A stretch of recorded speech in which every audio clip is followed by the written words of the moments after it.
Hey everybody, welcome back to the best U.S. Mint News channel on YouTube. I'm Son of a Silver Stacker. Today's date is the 14th of January, 2025. And in this video, we're going to be talking about the U.S. Mint's annual report that just dropped on their website. But before any of that, if you're new here, don't forget to like, share, comment, and subscribe. We're trying to get to a bazillion subs. It's a tremendous number. Not sure exactly how big it is, but it's got to be ginormous. Also, guess what? We're always live, never edited, and always unscripted. Now let's bounce over here to moneymetals.com. Looks like gold's up 490 to 2680.50, silver up a dime to 29.92, platinum down 2 1/4, 968.05, palladium up 3 to 981.50. And look at that, where's Dr. Copper going? Up a penny to 434. I think that was like at $4 even Steven just a couple days ago. You're looking at it in stock, American Silver Eagle from 2024. We don't have the 2025 up. It's not in stock. It's on a 2-week delay. Not sure why. Premium on this one is 724. On the 25, I believe it's 724. The item total here is 3617, and they will buy them back for 3103 each.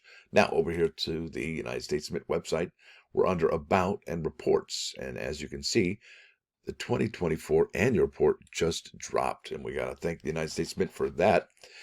I tell you, reading this is a 78-page report, folks, and it's been a while this morning. I've been reading this bad boy. It says so right there. 2024 annual report starts off with a letter from the Honorable Venture C. Gibson, director's letter, and it says here, it's all about the Mint's workforce is the key to that success. And it says here, this year, the Mint strengthened employee trust and communication by increasing participation in the Federal Employee Viewpoint Survey, right? Establishing a virtual idea portal, enriching and invigorating the nation's coin and metal designs by awarding new contracts to 25 external American artists for the Mint's Artistic Infusion program, selecting employee experience coordinators at every Mint facility to build stronger relationships through change management and mediation. Now, I'd imagine the United States Mint wouldn't have done this had they not needed somebody who, well, would bring morale at the United States Mint back up because, well, we know that Miss Ventures Gibson has an HR background. And meeting her the other day on Saturday, I can tell you this. You can tell she is a people person. She's soft-spoken. She clearly is a great listener. I think she's a great judge of character. So on and so forth. You know what I'm saying? So they picked out somebody really well to bring back the United States Mint's employees' morale. And I think they can also lift the morale of the employees if, you know how the United States Mint director, will sign a COA here and there for certain products. I think they should also do that for other employees as well, from top to bottom, right? From top to bottom, down, bottom up, top down, all the way around. So here we go. We are on page, I think it is 8, and I will, like I said, leave a link in the description for the About page.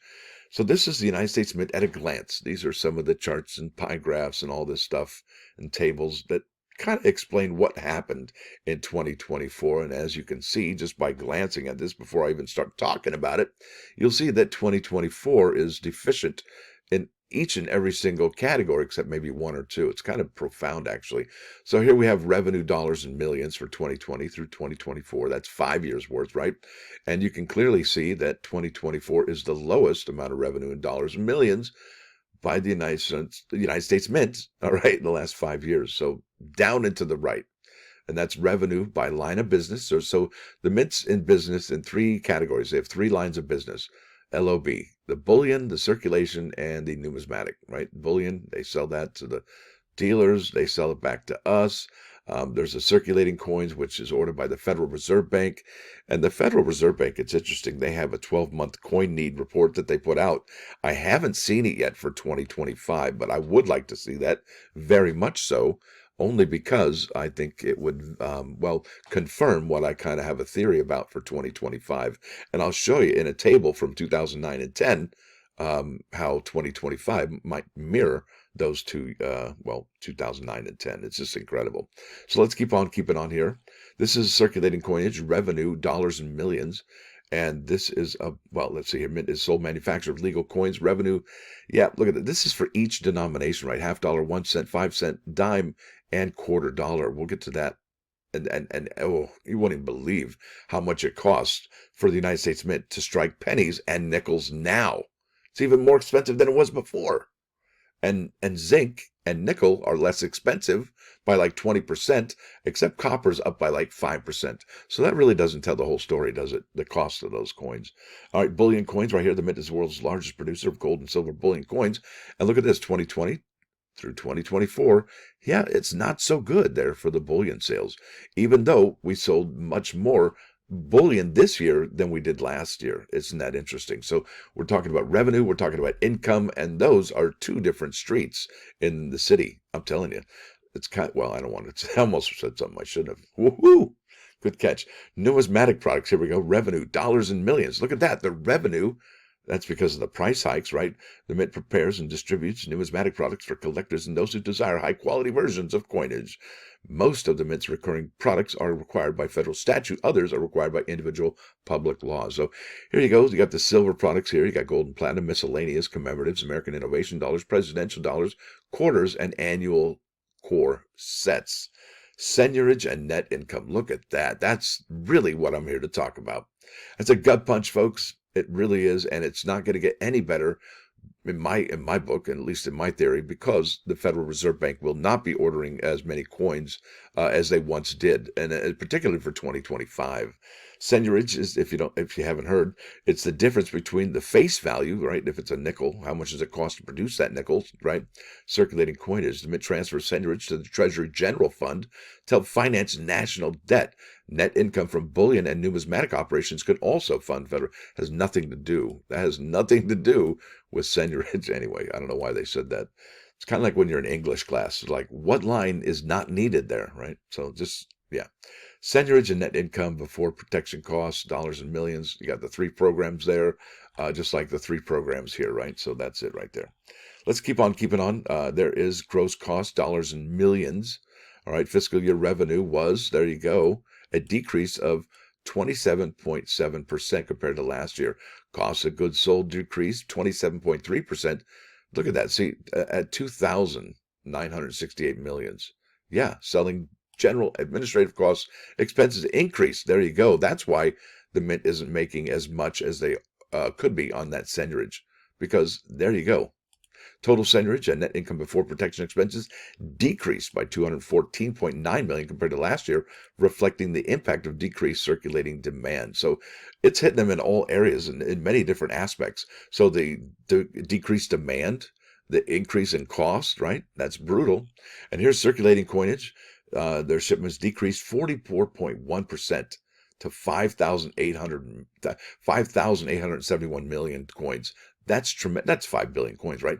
Driven by decreased shipments in all denominations except the half dollar. Circulating revenue decreased 42.1%. Look at that, to $500 million, primarily because of decrease in nickel, diamond, quarter dollar shipments. Seigniorage, here we go, decreased 60% to just under $100 million, folks. Seigniorage per dollar issued decreased to, look at this, it decreased to 18 cents per dollar, and it was 26 cents last year. So definitely the Mint is feeling it on the seigniorage. Big time. Big time. So there's bullion coins, numismatic products transferred to the general fund. That's page 9. I think we can probably keep on keeping on. Here we go. Circulating results. Let's go there. And that's under circulating coinage for the nation's commerce.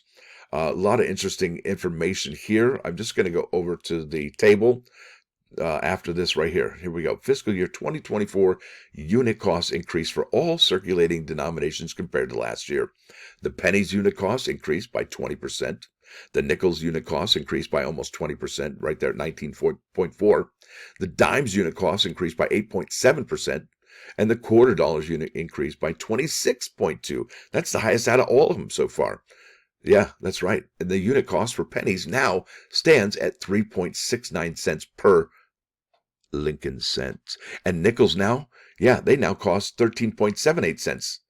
And that remained above face value for the 19th consecutive fiscal year. Folks, that's got to beg the question to everybody over there at the United States Mint. Do they keep striking the Lincoln cent? Do they keep striking the Jefferson nickel? And if so, are they okay with losing hundreds of millions of dollars? Listen, if they only made $99 million right here, $99 million. And let's say they strike a grip load of nickels. There goes all the centuries. They're actually going to lose money. And that's why I think the United States Mint's going to be producing way less coins for 2025, because it's going to make them lose money, especially those nickels, which means we're going to see lower mintages for those 2025 nickels, folks. We are on the threshold of a new era here at the United States Mint. It says compared to last year, fiscal year 2024 average spot prices for nickel, this is the big deal. Look at this. This is huge. Look at this. Spot prices, right, decreased 27.1% for nickel. That's huge.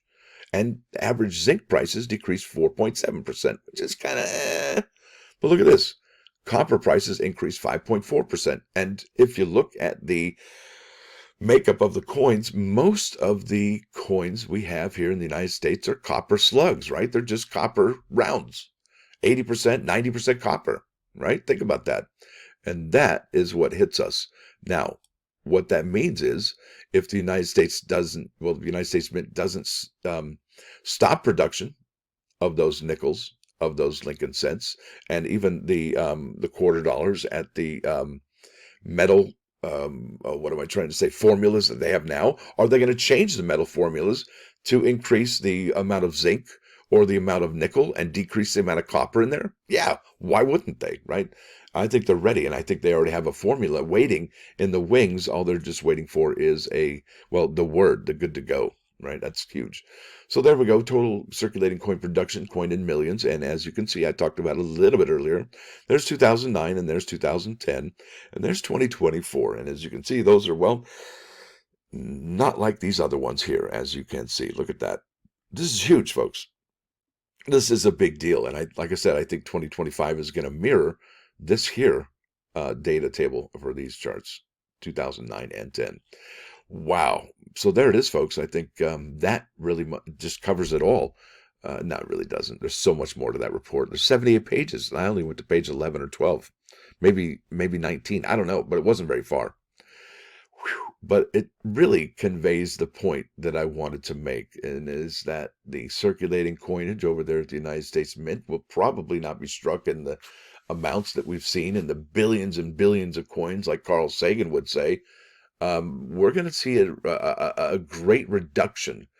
And I would think, how this last year we saw a good amount of Lincoln cents, but I think going forward, Lincoln cents as well as the Jefferson nickels are going to be in short supply. Now let's go to those +1 actions. Bam!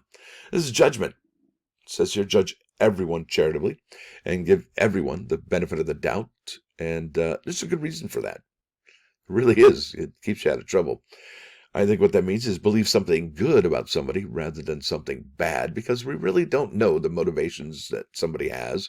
We can try and get into their head and try and, logically try and reason away why they did this, that, or the other.